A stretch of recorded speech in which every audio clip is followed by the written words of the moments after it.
Is November a bit too late to be doing the end of the year book tag? Yes, yes it is. Am I going to do it anyway? Yes, yes I am.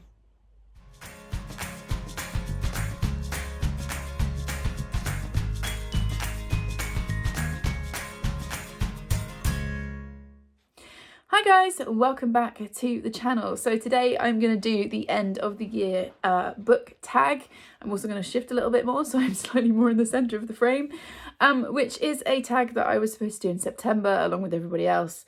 I didn't, but I really love the questions and I've done it every year the last couple of years, so I thought I would just do it in November anyway, even though it's now officially like heading into winter and out of autumn.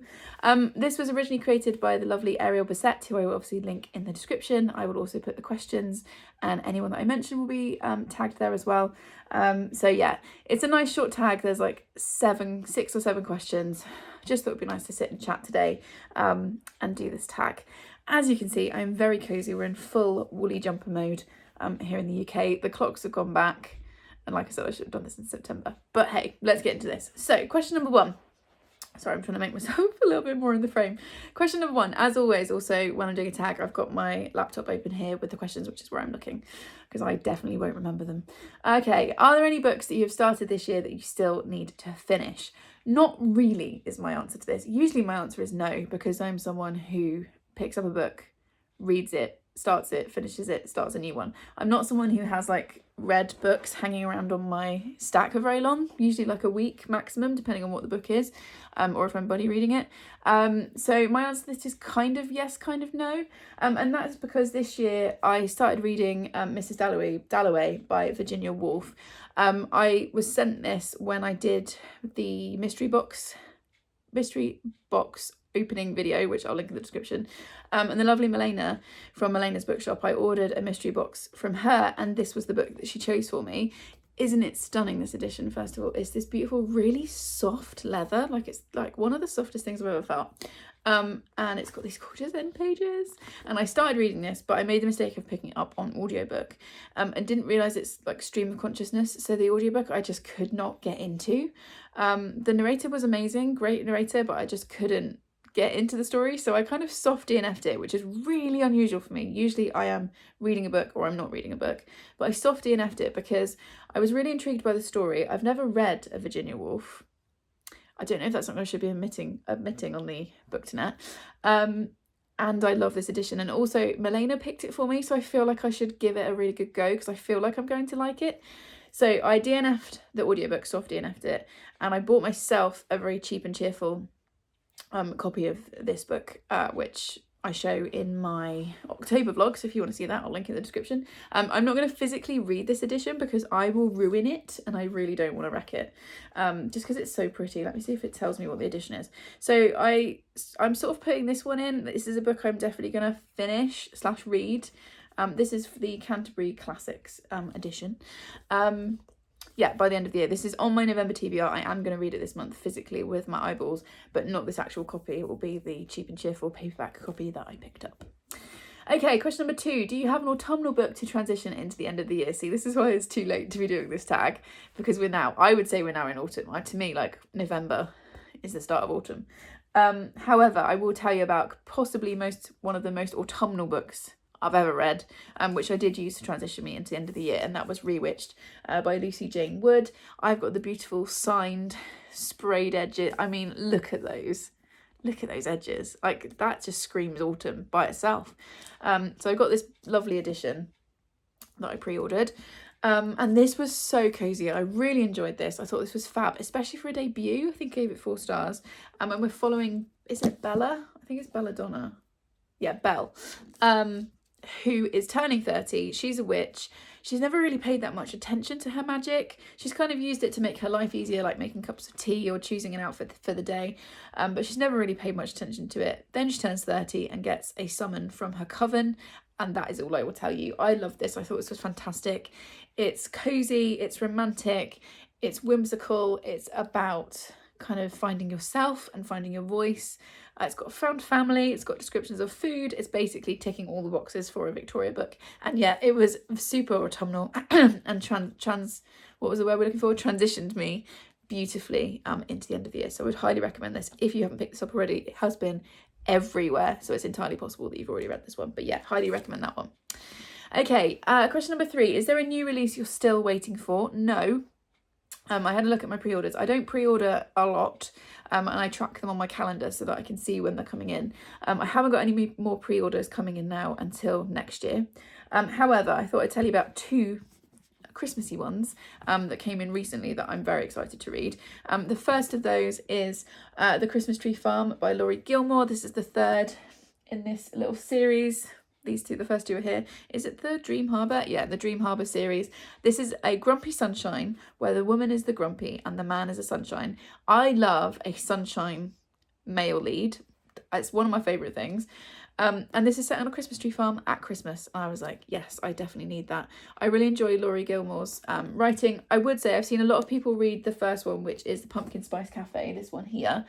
I didn't love that one. I think I gave it 3.5 stars and I almost unhauled it. But then I read The Cinnamon Bun at Bookstore. Did I give it 5 stars? It might have been a 4.5, but I feel like her writing has massively stepped up. So I'm excited for this. And like I said, look how shiny that cover is. So yeah, that was one that I'm very excited for. And then the other Christmas one that I pre-ordered, I think these came in on like the same day. It was a very exciting time. Is Under the Mistletoe with You by Lizzie Huxley Jones. This is going to be a cute queer Christmas romance.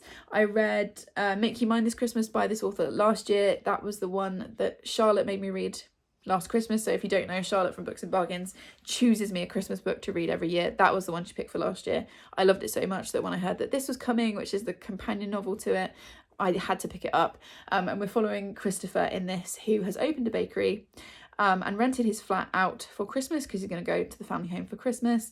He then can't get there because there is a snowstorm, and so there is going to be a forced proximity, just one bed kind of vibe, and I'm so excited for this. I'm excited for both of them, which is obviously why I picked them for this question, but yeah, this one I think is going to be extra special. Okay, question number 4. What are 3 books you want to read before the end of the year? I have 4 books here. So I set myself a reread challenge this year, which has gone really well, and I'll talk about it when I wrap up 2024 in January. But I have 4 books left, which is where I should be for November. So I just thought I'd show you these. So the 4 that I have left to read, or reread technically, are Wuthering Heights by Emily Bronte. This is of the stack. This is the one I'm most nervous about, just because I've read it a few times and never really liked it. But I got it on audiobook. I've got this lovely edition. This is, what edition are you? Because you guys always ask me. Oh, this was gifted, this one. Who gifted me this? Oh yes, lovely Claire sent me this. So this is the Wordsworth edition, hardback. They're so cute. I've got a few books in these editions. So yeah, I've got Wuthering Heights reread. I am a bit nervous, but I have picked up the audiobook to try and make it a little bit easier on myself. I've also got With the Fire on High by Elizabeth Acevedo, which I'm really excited for as well. I think when I read this the first time, it was a buddy read, which is part of the reason why I want to go back and reread it by myself. But yeah, really excited for that one. And then in November, so this month, I'm going to be rereading 3 Hours by Rosamund Lupton. This is a thriller sort of set in a UK school, Somerset school, where there is a shooter. I work in a Somerset school and we're going to have a lockdown drill this month, so I may well put myself into a panic attack with this book, but it's set in November and I loved it the first time I read it, gave it 5 stars, so I really want to reread it, and November seems like the month to do it. And then to counteract the scary stuff of 3 Hours, I'm also going to be rereading this month Dear Reader, The Comfort and Joy of Books by Kathy Renson-Brick. This is a non-fiction and it's talking about the books that shaped her as a reader, and again, I loved it, gave it 5 stars the first time, so I'm excited to curl up with this month. Okay, next question. Can't remember which number we're on because they're not numbered here, so number 5, I think. Is there a book you think could still shock you and become your favourite book of the year? I hope so. I always hope. This maybe sounds a bit naive or a bit stupid, but every time I go into a book, I hope it's going to be the best book I've ever read. I have got my stack of favourite reads of the year steadily growing over there. So each month I choose a favourite book of the month. That goes into my favourite stack for the year. And then when I come to do my 2024 wrap up, I will just have my favourite books of the year ready to go. Last year, I can't remember if I ranked them last year. Maybe I just gave you a top 3. This year, I think I might try and rank them. We'll see how far I get with that. But one of the books from my November reading will go into that stack and one from December. So yeah, I really hope so. I don't know. I also try not to second guess my reading because times when I've had like a 5-star vibe from a book and then it's been like a 3. It's just so disappointing. So I just go in with an open mind, open heart, and we'll see what I get through the last part of the year. And then the final question is, have you already started making reading plans for next year? No is the answer. I don't read for content, so I don't really plan my reads in that way.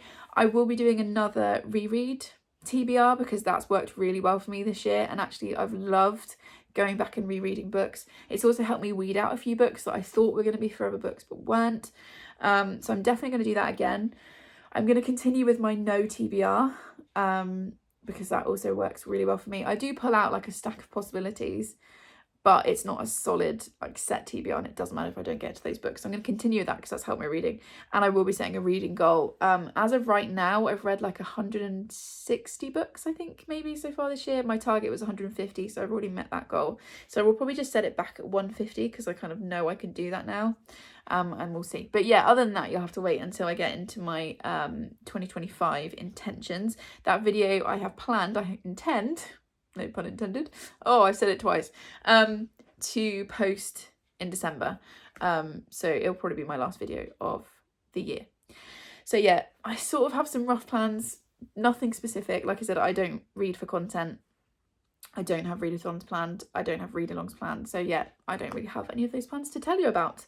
That's the tag. It's a nice short quick one. Like I said, I am way too late in the year to be doing it. I'm not going to tag anyone because everyone and their mother has done it, as they should have done earlier in the year. Sorry for being late, but I had other stuff.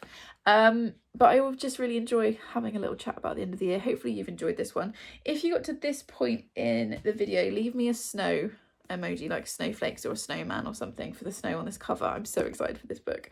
Gosh, I hope I like it. It's always scary to pick up a book you're excited for. Sounds weird. I feel like readers will know. Yeah, so leave me a snow emoji if you made it to this point in the video. Please subscribe if you would like more of this chaos, and I will see you in the next one. Thanks, everyone. Bye.